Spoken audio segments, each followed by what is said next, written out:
Well, I am Roxane Webster. And I'm Keith Alba. We are with my home team at Keller Williams Advantage Realty in scenic, fabulous Golden, Colorado.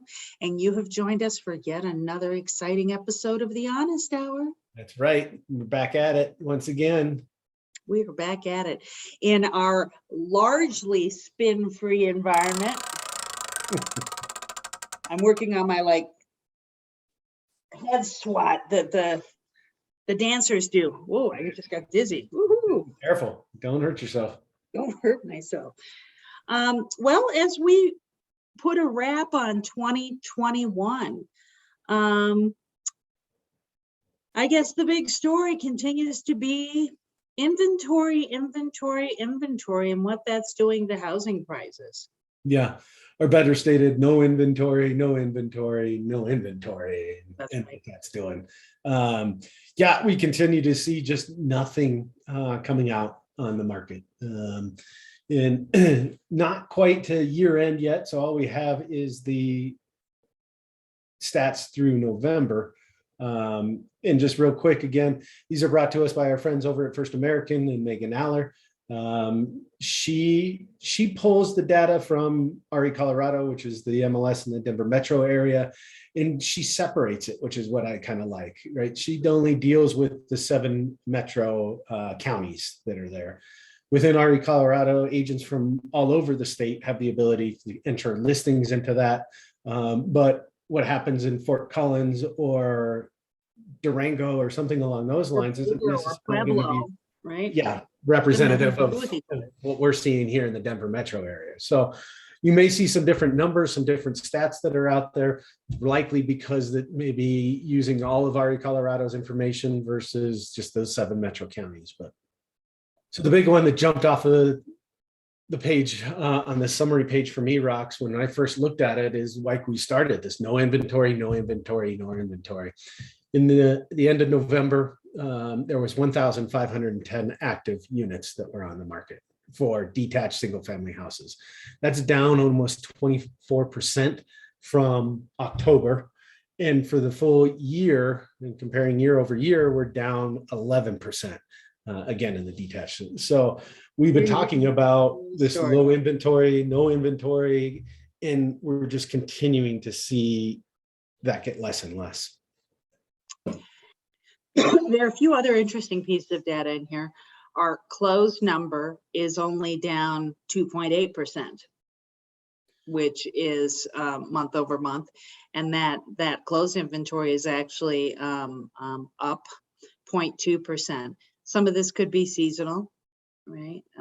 Some of this, but we're seeing still, it's almost like there's this self-fulfilling contraction, right? Sellers who would be selling, right? Who have had another baby, who've, the kids off to college, who would be downsizing, upsizing, right sizing, whatever sizing, and getting out of Dodge. They're not selling their homes because they're seeing these numbers and having nowhere to go, right? So that continues to tighten and tighten and tighten. And it's like there's a pent up demand in there somewhere for sales. I just don't know when we're going to see it start being realized, given that this inventory, it's like, I like that, by the way, self-fulfilling. Yeah, that's right. Self-fulfilling constriction. Self-fulfilling constriction. There's a band name, not a good band name, but a band name nonetheless. Right? Yeah. So go ahead.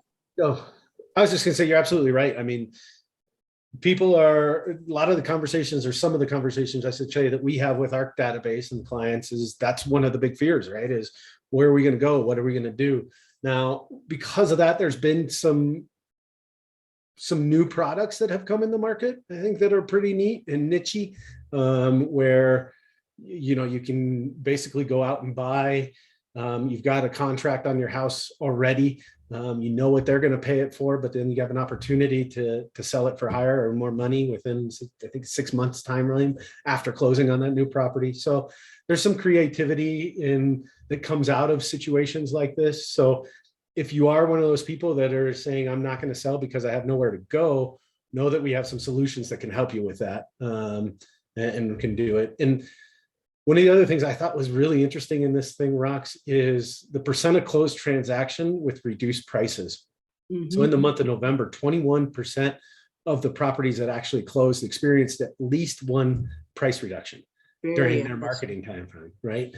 So just, I guess, agents overpricing it initially and maybe doing a disservice to the clients out there, and promising a number that isn't really realistic.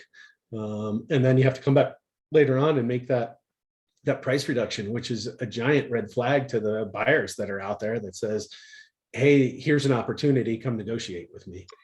You know, we see this every time we have a huge seller's market. A bunch of people, and this was exacerbated by COVID. A lot of people could not work last year, and they said, maybe I should get a real estate license. Every time the phone rings, it's $10,000. And so we've got people, a huge portion, and we saw a ton of the old gray hairs retire during the Great Recession. So we still have a fairly inexperienced workforce in the real estate arena, and anybody who's had their license for less than 12, 13 years has only ever known a seller's market. Where literally, if you took a look at the last sale of the last house and hiked the price a little, you're probably going to get multiple offers. Woohoo! Right? Versus a market that's more complicated, right? When you start seeing these forces. So I think that there's always going to be a little bit of lag between what the market is doing as we start crossing the line back over into a skill-based market. It's average sold price 700, 843, and the median sold price 600,000.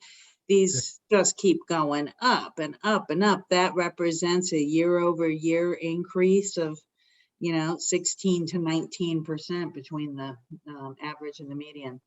Yeah, it wasn't too long ago, Rox, where our average sales price for detached single families looked like what the attached single families is showing now, right? The average sold price of 441, 180, and the median price of 386. That used to be the detached single family house pricing not too long ago.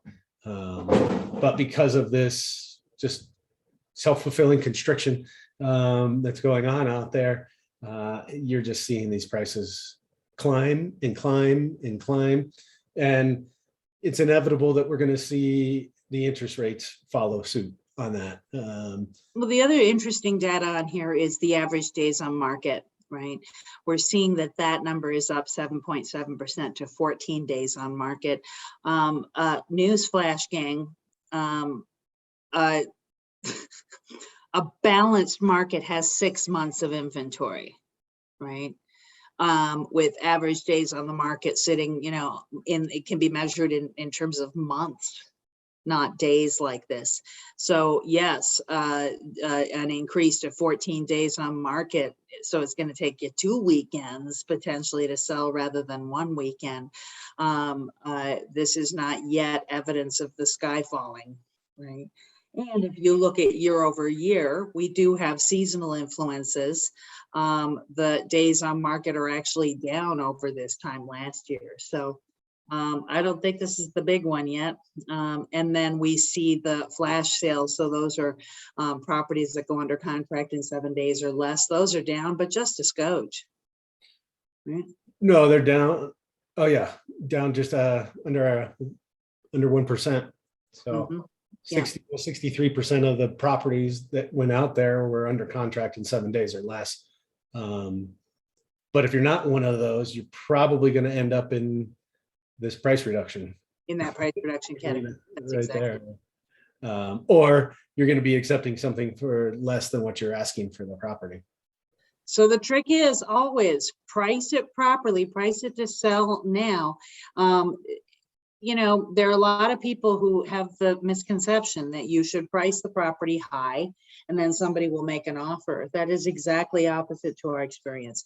If you price it high, you're facing price reductions. If you price it low, competition will always drive the price to where the market thinks it's worth.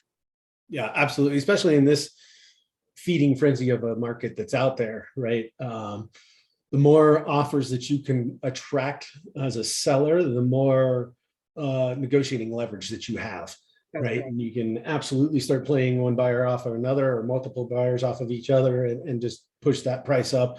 Or, it's not always about the bottom line. It could also be about certain terms that you as a personal seller are wanting, needing, looking to come in.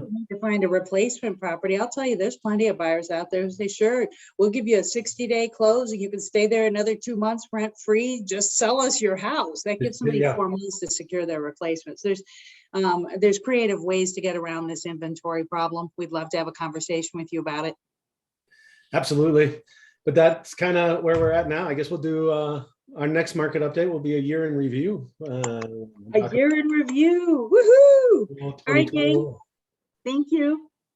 Thanks, everybody.